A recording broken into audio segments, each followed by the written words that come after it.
So one thing I wanted to ask you is, I know after college you moved down to Houston and you didn't know anyone down there and you launched into a brand new career. So how did you break into that market, and what kind of techniques or philosophy did you use as far as networking to kind of broaden the group of people that you were working with? Sure, it's one of my favorite stories because it was a huge leap of faith for me.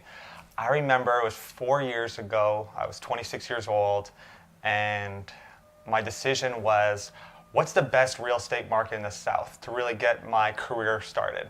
And it was Houston, Texas. And at that point, I'd never even been to Texas before, not once. And let alone Houston, I didn't know a single person from that city. And I was taking on a career, a job in real estate where it's 100% commission-based. So there was no salary for me to pay the bills. So what I did when I moved there, I took out my whole life savings, which I got from my grandfather inheritance. It was like $30,000 or $40,000, and this was the money that I need to survive for a year or two. Because in commercial real estate, those transaction bases are so long. Each transaction is maybe 6 months to a year. I knew I wasn't going to get paid for probably 18 months. So I need to survive really early on with that low income.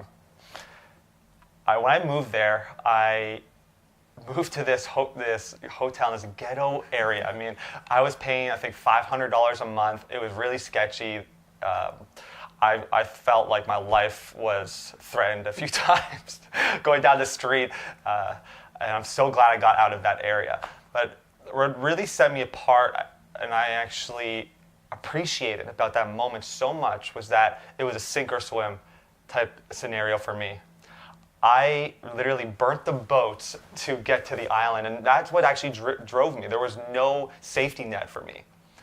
And when I had that mentality that there was no safety net, it made me work so much harder, and at the end of the day, appreciate the whole journey.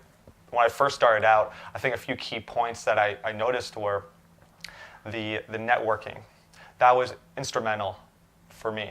And how I noticed that networking would set me apart was that when I started to look at a few of the top salesmen in my company, I started to notice a pattern. They were so consumed with their time with fostering current deals and their current Rolodex of clients, they never really had time to spend looking for new opportunities or new clients. They maybe spent 5% of their time on it, an hour or two a week. And I thought, man, well, I don't have those deals. I don't have those clients. So let me spend the opposite. Let me spend 95% of my time networking, right? And that's what I did. I started to hit up all the top salesmen in the city, went to the organizations that would foster real estate opportunities. And little by little did I start to learn patterns and areas of focus and areas of town I should be really spending my time on. And when I started to learn these little nuggets from each person, people in my company were floored about my knowledge and the deals that I was starting to drum up, because I learned and I took the information I got from these successful people and took it to heart and actually took action on it. And by the second year, I became the top producing broker in my company because all I did was listen to people. When I went to go meet with people, I would always take people out to lunch or take them out to coffee. And I would say I spoke 10% of the time, just asking questions, and let the other person speak 9% of the time, so that I can really hear and listen to every single aspect of their life, their story, their skills, so that I can take it and apply it to my life. And it proved to be a huge success and opportunity for me. Now, how did you approach those people? Because, I mean, you didn't have a lot to offer Yeah. really to begin with, truthfully, right? So how do you go to a top producer in the city and contact them and ask for their time? It was a lot easier than I thought. When I first started to do it, I had this mindset and belief that these top salesmen would not want to listen to a new person in the industry or take even the time to help someone out. That was my belief.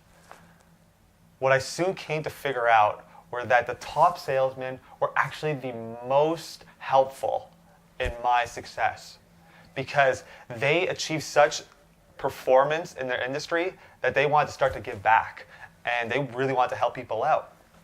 And one story that comes to my mind was a particular broker who was probably the best in the city.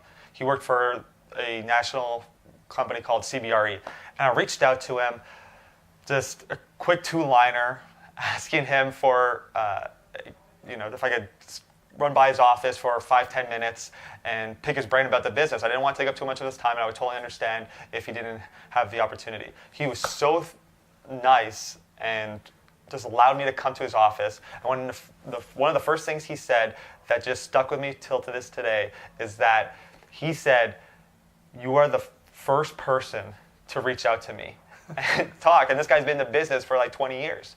And so I was so floored and surprised by how little people actually do this. Right. I think people have these beliefs like me that I had when I first started out, that these very successful individuals don't want to spend their time helping out people new to the business.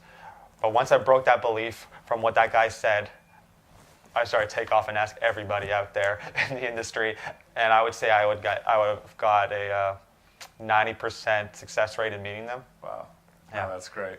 And that must have been, like you said, you were floored that he gave that response, but it's so exciting. Like, look at this opportunity no one's asking, right? Yeah. And it brings me back to a story in college. There was a financial forum that Quinnipiac University put on, and there was all these speakers that came from all over the world, amazing speakers and leaders in the finance world. And I remember I found emails for about 20 of them, and I was digging online and just finding emails any way I could. I reached out to 20 of them, and I was very vulnerable in the sense of saying, I'm graduating next year, I play hockey, I'm thinking about retiring or moving into the business world. I would love to hear your thoughts on it. So out of the 20 emails, 14 people didn't even respond at all.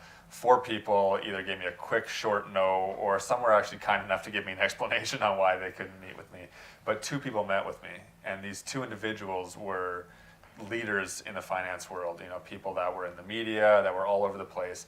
I remember one individual, after he came off the stage, there were about 30 or 40 students all going up there taking pictures with this guy because he was on CNBC, and I just kind of waited politely, and when I finally pulled him aside, I said, "Hey, my name's Mike, if you remember, we emailed back and forth."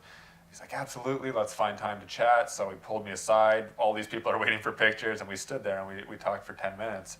He gave me his email. We corresponded via email. He helped me find a job, actually, after I retired from hockey. And he was someone that small email, really changed the course of my life.